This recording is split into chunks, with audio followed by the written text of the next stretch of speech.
엄튜브 시청자 여러분, 엄성섭의 파격입니다. 정말 다행스럽게도 한미 관세 협상이 마무리됐습니다. 그렇지만 마냥 웃을 수가 없습니다. 뭔가 찜찜하기 때문입니다. 문제는 농산물입니다. 대통령실은 협의 과정에서 우리 농축산물 시장 개방에 대한 강한 요구가 있었다고 했습니다. 그러면서 식량 안보와 우리 농업의 민감성을 감안해 국내 쌀과 쇠고기 시장은 추가 개방하지 않는 것으로 합의했다고 강조했습니다. 하지만 대통령실 발표 전에 이미 트럼프 대통령은 SNS에 분명히 밝혔습니다. 한국이 자동차와 트럭 그리고 농산물을 포함한 미국 제품을 수용해 무역을 완전히 개방할 것이라고 적은 겁니다. 농산물을 포함한 이라는 표현이 있습니다. 누구 말이 맞는 겁니까? 트럼프 대통령하고 우리 대통령실이 완전히 다른 얘기를 하고 있는 겁니까? 대통령실은 정치 지도자의 표현으로 이해한다고 합니다. 이게 무슨 말입니까? 국민들, 특히 농민들은 애가 탈 수밖에 없습니다. 당장 농민단체들은 농산물에 대한 세부 내용 공개를 요구하고 나섰습니다. 물론 외교 관례상 구체적인 합의문을 아직은 밝힐 수가 없을 겁니다. 하지만 우리 농민과 국민들의 혼선을 줄이기 위해 상세한 설명을 하는 게 반드시 필요합니다. 당장 민주당은 쌀과 한우를 우리는 끝내 지켜냈다고 자화자찬하고 있습니다. 진실은 뭡니까? 트럼프 대통령하고 대통령실의 다른 입장 발표에 트럼프 측근 발언을 둘러싼 JTBC의 잘못된 보도가 떠올랐습니다. TV조선 워싱턴 특파원인 백대우 기자는 윤석열 전 대통령에 대해 부당한 대우를 할 경우 좌시하지 않을 것이란 트럼프 측근인 프레드 플레이츠 미국 우선주의 정책연구소 부소장의 발언을 보도했습니다. 플라이츠 부소장이 한미 의원연맹 소속 의원들 간담회에서 트럼프 대통령도 비슷한 경험을 해서 이야기한다. 정권이 교체됐다고 해서 전직 대통령에 대한 수사 과정에서 불공정하거나 윤 전 대통령의 인권을 침해하는 행위가 있을 경우 한국에 좋지 않을 수 있다는 내용입니다. 플라이츠는 트럼프 1기 정부의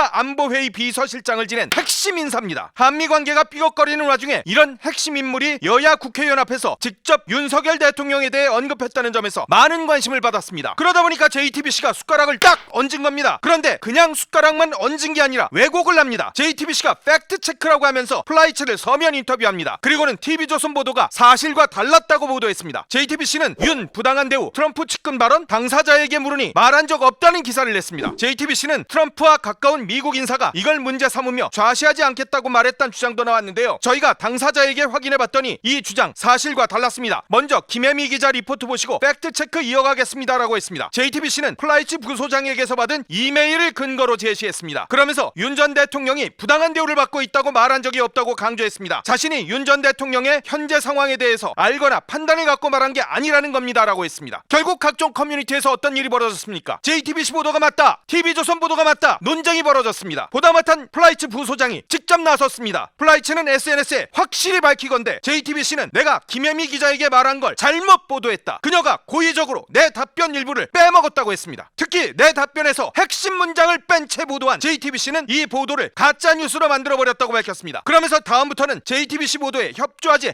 않겠다라고 했습니다. 플라이츠의 답변을 더 자세히 보겠습니다. 플라이츠는 명확히 하자면 난 윤 전 대통령이 부당한 대우를 받고 있다고 말한 게 아니다. 난 윤 전 대통령이 박해받고 있거나 지나치게 가혹한 형벌을 받고 있다는 인식이 미국과 트럼프 대통령에게 매우 부정적으로 받아들여질 것이라고 믿는다고 말했다고 했습니다. 그러면서 난 트럼프 대통령은 자신이 전직 대통령으로서 박해를 받았다고 믿고 있다. 만약 윤 전 대통령이 박해를 받고 있다고 트럼프 대통령이 생각한다면 기분 좋게 받아들여지진 않을 것이라고 믿는다고 강조한 것이라고 했습니다. 또 나는 내 얘기가 우려에 불과했길 바라며 윤 대통령이 공정한 재판과 합리적인 형벌을 받길 바란다. 하지만 윤 전 대통령이 현재 구금 중 부당한 대우를 받고 있다는 보도와 그가 사형이나 무기징역을 받을 수 있다는 언론 보도는 굉장히 우려스럽다고 했습니다. 플라이츠는 아예 JTBC에 대해서 쐐기를 박았습니다. 어떻게 했느냐? TV조선 보도를 자기 SNS에 딱 공유를 합니다. 그러면서 이 한국어 기사는 윤 전 대통령이 박해를 받거나 부당하게 기소되고 있다는 인식이 트럼프 행정부에게 매우 나쁘게 받아들여질 것이라고 내가 한미 의원연맹 의원들에게 했던 발언을 담고 있다고 했습니다. 더 웃긴 건 뭐냐? JTBC 모회사가 어딥니까? 중앙일보죠. 중앙일보도 트럼프 측근 윤 대통령 부당대우 좌시하지 않을 것이라는 기사를 냈습니다. 중앙일보는 이 자리에 있었던 국회의원 발언을 인용합니다. 그리고는 최근 한국 정치 상황에 굉장히 큰 변화가 있었는데 윤 전 대통령에 대해 적절한 조치가 필요하다는 맥락으로 플라이츠 부소장이 얘기한 것이라고 보도했습니다. 진보를 자처하고 공정한 언론을 주장하는 회사가 이게 웬 말입니까? 세월호 뉴스 이어가면서 인권을 얘기하던 그런 방송 아닙니까? 이게 공정한 보도입니까? 전체를 보지도 않고 편협한 시각에서 일부만 발췌한 보도 아닙니까? 이게 인권을 생각하는 그런 회사가 보도한 그런 내용 맞습니까? 대통령실의 발표를 믿겠습니다. 쌀과 쇠고기 수입 안 하는 걸로 믿겠습니다. 제발 대통령실이 JTBC처럼 편협한 시각에서 일부만 보지 않았기를 기도하겠습니다. 엄성섭의 파격이었습니다.